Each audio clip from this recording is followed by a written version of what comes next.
சந்திரசேகரன்கிறது rowdy. நான் ரவுடிக்கு okay, ரவுடின்னு சொன்னா எனக்கு ரொம்ப நல்ல சந்தோஷம். மக்களுடைய செயல்பாடுகளுக்காக செயற்படுகின்ற போது, நியாயமான வேலைகளை முன்னெடுக்கின்ற போது, மக்களுக்காக குரல் கொடுக்கின்ற போது, மக்களுக்காக எங்களை அர்ப்பணிக்கின்ற போது, மக்களுடைய அபிவிருத்தி வேலைகளை முன்னெடுக்கின்ற போது, அதை பார்த்து யாராவது ரவுடித்தனம் என்றால் அந்த ரவுடித்தனத்தை நான் ஆற தழுவிக் கொள்வதற்கு தயார் என்று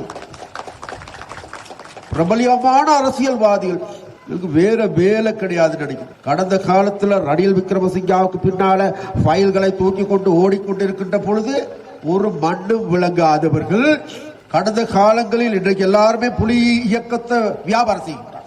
எல்லாரும் கடந்த காலங்களில் புலி இயக்கத்தை காட்டி கொடுத்தவர்கள், மண்டையன் குழு, அந்த குழு, இந்த குழு என்ற போர்வையில் இருந்தவர்கள், வீடு வீடாக தேடி கொன்றவர்கள், புலிகள் இயக்கம் தடை செய்யப்படுகின்ற பொழுது அந்த தடை செய்யப்பட்டதை நாங்கள் வரவேற்கின்றோம் என்று வாழ்த்தி பாடியவர்கள், இன்றைக்கு தாங்கள் தான் புலிகளுடைய இயக்கத்தினுடைய அர்ப்பணிப்பு மிக்க தலைவர்கள் என்று கூறுகின்றார். புலிகள் அமைப்பு இருந்தால் தெரியவர்கள் எல்லாமே தமிழ் துரோகிகள் என்று கடந்த காலத்தில் முத்திரை குத்தப்பட்ட நபர்கள். நான் சொல்ல வந்தது என்ன வந்தால் வேறு எதுவும் இல்லை, ஒரு விடயத்தை விளங்கிக் கொள்ளுங்கள். இந்த மாதிரியான அரசியல்வாதிகள், தாங்களுக்கு அரசியல் கொள்கை கிடையாது, குறைந்தது தேர்தலில் ஒரு விண்ணப்ப படிவத்தை கூட சரிவர நிரப்பிக் கொள்ள முடியாதவர்கள், எல்லா பட்டியலும் ரிஜெக்ட் ஆகியிருந்தது. ஏதோ நீதிமன்றத்தினுடைய புண்ணியத்தின் காரணமாக இன்றைக்கு இந்த அரசியலுக்கு வந்திருக்கின்றார், மறுபடியும் வந்திருக்கின்றார். முதல்ல நீங்க அரசியல் படித்துக் கொள்ளுங்க. தமிழர்களுடைய ஒற்றுமை பற்றி பேசுகிறார்.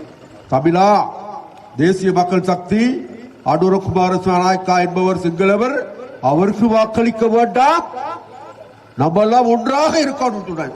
ஆனா கட்சிகள், தமிழ் கட்சிகளை பார்த்தா தனித்தனியாக பிரிஞ்சு சின்ன பின்னமாகி நாசமாக்கப்பட்டிருக்கிறார். அவர்களுக்குள்ள ஒற்றுமை கிடையாது, அவர்களுக்குள்ள ஒருங்கிணைப்பு கிடையாது, அபகாறு கிடையாது. அவர்கள் தமிழ் மக்களை பார்த்துக் கொள்ளுகின்றார்கள். நீங்க எல்லாம் ஒன்று, நாங்க சொல்லுகின்றோம், தமிழ் மக்களை ஒன்று சேர்க்க வேண்டிய பொறுப்பு, கடப்பாடு தேசிய மக்கள் சக்திக்கு உரியது. யாழ்ப்பாணத்தில் இருக்கின்ற மக்கள் கேட்கின்றார்கள், எங்க நீங்க எல்லாருமே தென்னிலங்கையில் இருக்கின்ற அரசியல்வாதிகள் ஒவ்வொருத்தரா தேடி பிடித்து கொண்டு வாரீர்கள், எங்கட ஊர்லையும் இருக்கிறார்களே திருடர்கள் இருக்கின்றார்கள், மண் கடத்தல்காரர்கள் இருக்கின்றார்கள், ஆட்களை கடத்தியவர்கள் இருக்கின்றார்கள், ஊடகவியலாளர்களை கொலை செய்தவர்கள் இருக்கின்றார்கள், மக்களுடைய காணியை பறித்து கொண்டவர்கள் இருக்கின்றார்கள், மக்களுடைய சினிமா சாலைகளை மக்களுக்கு சொந்தமான, தனிநபர்களுக்கு சொந்தமான அதையும் திருடி வைத்துக் கொண்டு இருக்கின்றார்கள். அவர்களுக்கு எதிராக எதுவும் நடவடிக்கை இல்லையா என்று கேட்கின்றார். வெகு கூடிய சீக்கிரத்தில் ஏண்டா இந்த நாட்கள்ல ஒரு சில அரசியல்வாதிகளுக்கு பெரிய நடுக்கம் ஏற்பட்டிருக்கின்றன. நடுக்கம் மாத்திரமல்ல, வயிறெல்லாம் குளறி கொண்டிருக்கு சொல்றாங்க. எந்த நேரத்தில் தான் கைது செய்யப்படுவோடோ இல்லையோ என்பது தெரியும். ஆனால் ஒரு உண்மை இருக்கின்றது, மக்களோடு விளையாண்ட நீங்கள், மக்களுடைய நிம்மதியை சீர்குலைத்த நீங்கள், கடந்த கால ஊடகவியலாளர்களுடைய குடும்பங்களை நடுங்க செய்த நீங்கள் நடுங்குவது நியாயமானது, நீங்கள் அச்சமடைவது நியாயமானது. அந்த வகையில் எதிர்காலத்தில் உங்களுக்கான தண்டனை தேடி வரப்போகும் என்பதை மாத்திரம் நாங்கள் சொல்லிக் கொள்ள வேண்டும்.